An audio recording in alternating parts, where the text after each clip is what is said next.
So CR1 represented an opportunity to collect data on, and what I wanted to look at was personality traits, because the issue was what I was interested in was what kind of person would do this, on a group basis. What kind of people will pursue CR? I threw in a mood measure because you always do, and that's important. I mean, if we're all depressed, that's of interest, or if we're all manic, that's of interest. And then I included one of my own, this is a measure I developed of inhibitory control. There are actually two of them that I included in the data collection. I'm going to report on just one today.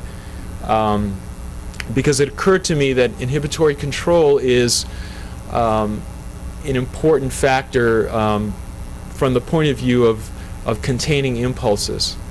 I assume most of us are hungry. Dean's the only exception I'm aware of.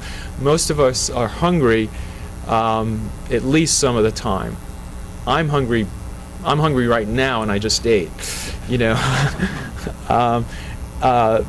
And it's a struggle for me, I know, and for many of us to not eat at times.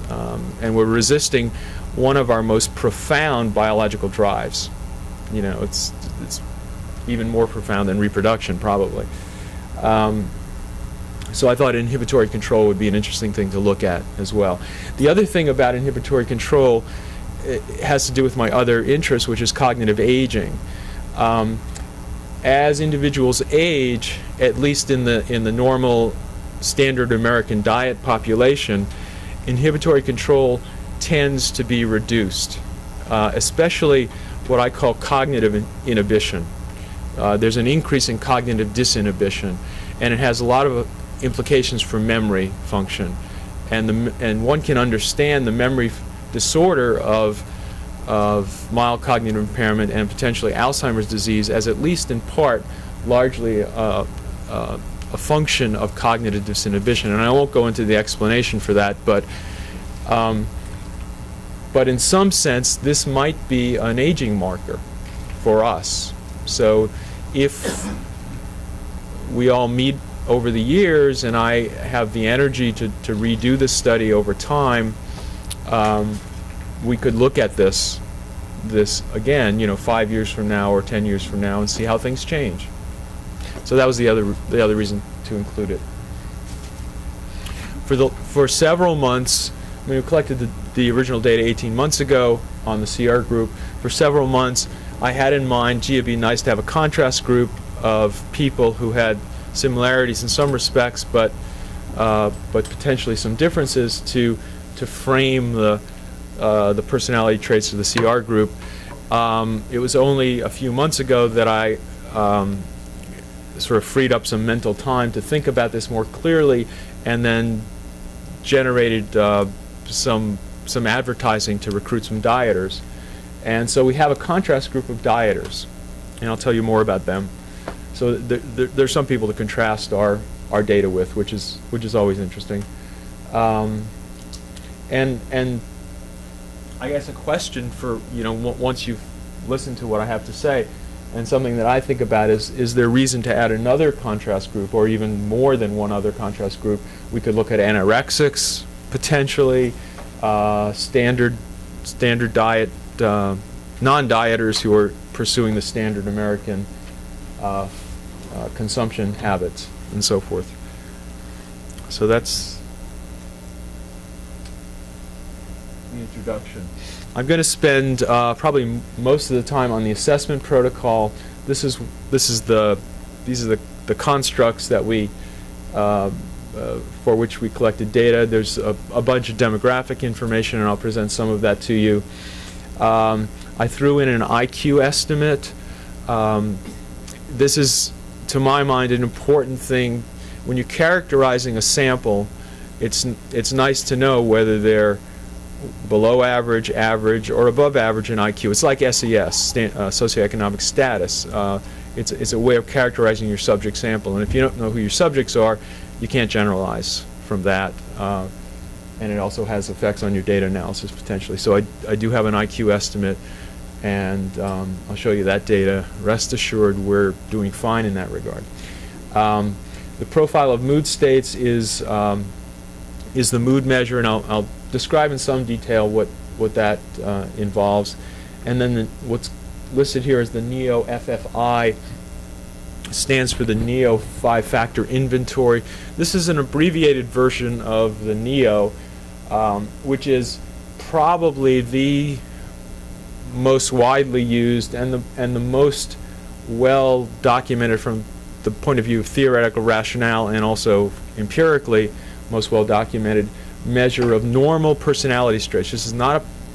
This is not a pathological, an instrument that measures psychopathology. It looks at personality dimensions in the normal spectrum. And I'll again in some detail describe that. And then the stop signal task is my adaptation of a relatively well-established measure of inhibitory control, and I will describe that in some detail as well. It was very close, as you can see, well-educated, college, and a little bit more on average. The gender proportions are pretty close, 12 males in the CR to 9 females, and 9 males and 4 females. Actually, we're still collecting data, so I think we have 3 or 4 more females in the study with completed data or completing data. So it's going to be a little lopsided unless we can get some more males in. But here is an interesting difference, and we can all feel that glow of self-adoration. Look at the IQ estimates. For those that don't know, the mean IQ is 100 with a standard deviation of 15. We are 1.5 plus above, as a group, above average IQ. This would be characterized as being in the superior range, so on average, any one of us is smarter than the average bear, and probably smarter than 98 or 99% of the people we're going to bump into in life. Okay. 109 is within the average range. It's at the upper border of the average range. And remember, these are technical people, lab assistants, even one professor, people doing research and so forth. But we're still well above that range of overall ability. And that has implications perhaps for some of the data I'm going to report later, but I think it has a lot of implications that I haven't really investigated yet. Weight, as you would expect, is quite different. 136 for the CR subjects versus 188 for the dieters. BMI, I calculated BMI, and that's of course different as well. We don't. Next slide. I want to show you the percentiles for the CR subjects again versus the national standards. And here we get whopping differences across the board.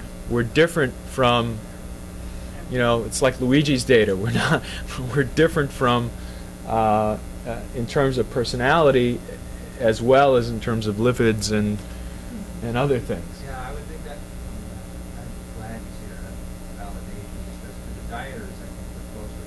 Right. They happen to be a sample that's similar to us in many respects.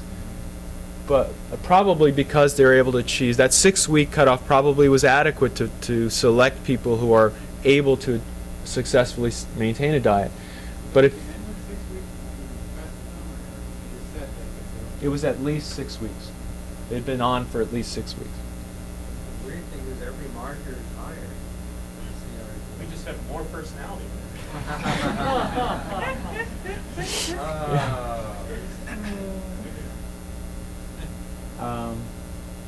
So look at it. Look at this. This one. This is what really struck me.